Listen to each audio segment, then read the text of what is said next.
the secret of transcendence or enlightenment, secret of taking hold of one's destiny, is to understand that one is a character. A character is a different thing than this model you inherit out of the idea that you're a three-dimensional animal inside a democracy with a Christian heritage and, a Dewey Decimal cataloging system or whatever. Anyway, these are some of the notions that occur to me in the context of comparing dream on many scales. You have to really struggle, I think, to believe that you actually live inside the model of reality that science and Newtonian physics and the mathematical analysis of nature have given us. Not to get too philosophical here, but for positivist philosophers, everything that is important, color, feeling, taste, tone, ambition, apprehension, appetition, these things are called secondary qualities. In other words, they're peripheral. They arise at a lower level of understanding. They are somehow determined by the presence of the animal body and hence dismissible by a theory of pure abstraction, which says, what is real is spin, charge, angular momentum. None of these things are very rich concepts for a living human being. Who knows what any of these things are, So, we don't have time in a situation like this to explore all the implications of this dream analogy that I'm pursuing. But one that interests me is the plasticity of time in the dream. And I think I would argue, as the devil's advocate, that it is the plasticity of historical time and the acceleration, the sense of an out-of-control spin up or spin down into new domains of possibility that is the strongest evidence present at hand that we are in some kind of dream. I've struggled my whole life with, I've always believed, or I've always felt the power of the statement, the world is made of language. But of course, you think about this proposition for 30 seconds, and the question that arises then is, if the world is made of language, then why isn't it the way I want it to be? Why does it have its own raison d'etre, even if it is language? Well, I think it's appropriate to speak of this to an audience as digitally sophisticated as I assume you must be. I think the primary insight that has been secured here at the end of the 20th century, the primary contribution of 20th century thinking, if you will, is to have understood finally that information is primary, that this world, this cosmos, this universe, this body and soul are all made of information. Information is a deeper and more primary concept than space, time, matter, energy, charge, spin, angular momentum. The world is made of language. The implication for the digerati is that reality can therefore be hacked. If reality is made of language, then what we're saying is that it's code. And if it's code, then it is far more deeply open to manipulation than we ever dared dream. I mean, we've been messing around on the desktop, opening files with religions and political systems and xenophobic theories of racial superiority, all this crap that haunts the human historical adventure. It means we have not addressed the deeper levels. And in thinking about this and the relationship to dream and human culture, I have realized that cultures are like operating systems. We are like hardware. The human animal is a piece of biological wetware / hardware. And it has been, we know, pretty much as we confront it today for at least 140,000 years. At Klassus River cave mouth in South Africa, they have excavated Homo sapiens sapiens skeletons 100,000 years old, and that person could have sat in the front row here tonight and nobody would have batted an eyebrow. So the human hardware has been in place for a while. What has changed rapidly in comparison to the rates of biological evolution are the operating systems. The people who excavated which was at that time thought to be the world's first city, and in any case is a city 7 millennia old, when they excavated the central plaza at they discovered that a black basaltic slab had been set up there by the earliest kings of and that was the cultural operating system. And if in a deal trading goats for olives a dispute arose, people had reference to the central operating system, and these things were determined.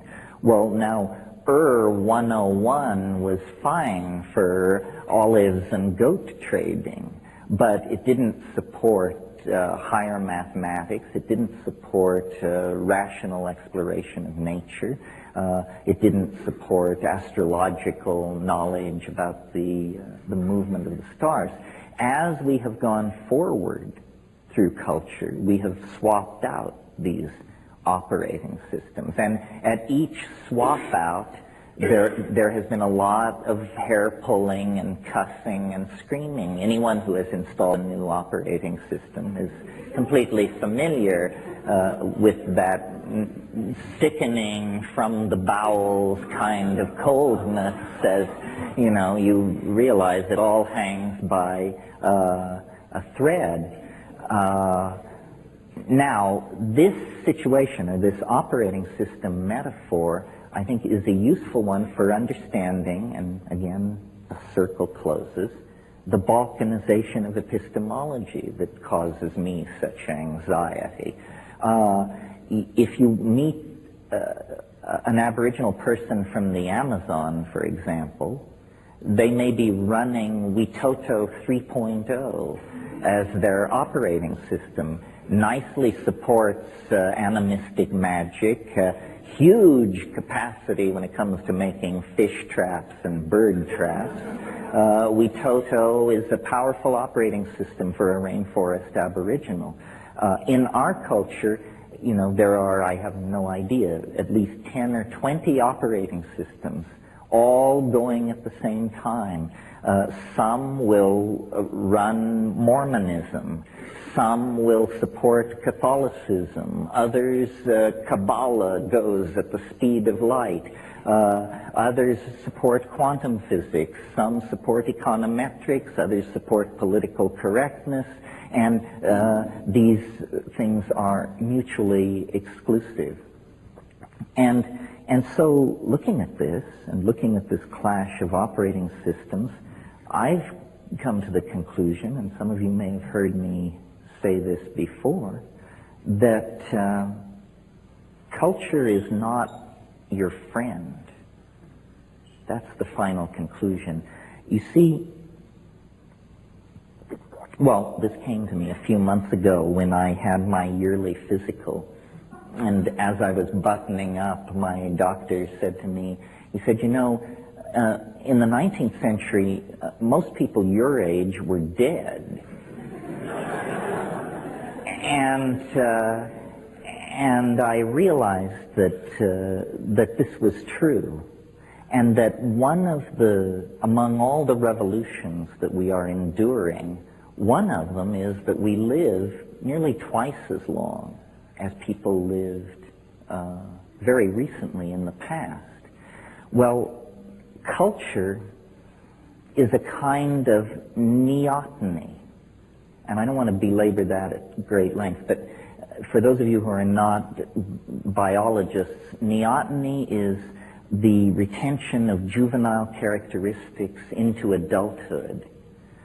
It's used to describe animal behavior. For instance, I'll give the most spectacular example of neoteny. There is a kind of animal which lives in ponds in Africa, and it reproduces like a fish. It lays eggs on the bottom of these ponds. More fish-like animals come from these eggs, and so forth. However, if the pond dries up, the creature undergoes metamorphosis and becomes an animal somewhat like a gecko, and lays eggs, and from these eggs come creatures that are like geckos. In other words, this is an animal which actually achieves sexual maturity in two forms, depending on environmental stress. Spectacular example of neoteny. Turning to human beings, a less spectacular example, but relevant to us, is our general body hairlessness compared to other primates. We look like fetal apes. Human beings look like fetal apes. Why? What is neoteny? Well, this is hotly debated among evolutionary biologists.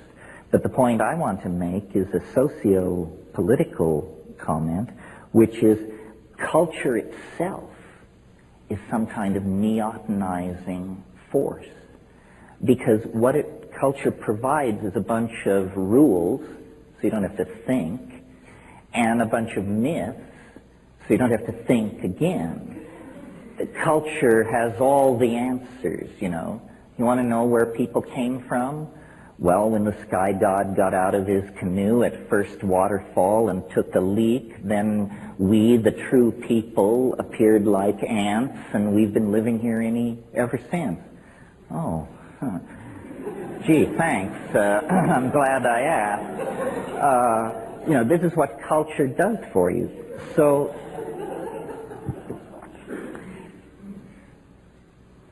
but now technology throws a curve. And the curve is that we live so long that we figure out what a scam this is. We figure out that what you're supposed to work for isn't worth having. We figure out that our politicians are buffoons. We figure out that professional scientists are reputation-building, grab-tailing weasels. We discover that all organizations are corrupted by ambition. You know, you get the picture. We figure it out.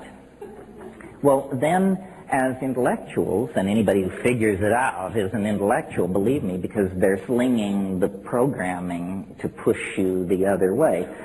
So then intellectuals, defined as people who figure it out, discover that you are alienated.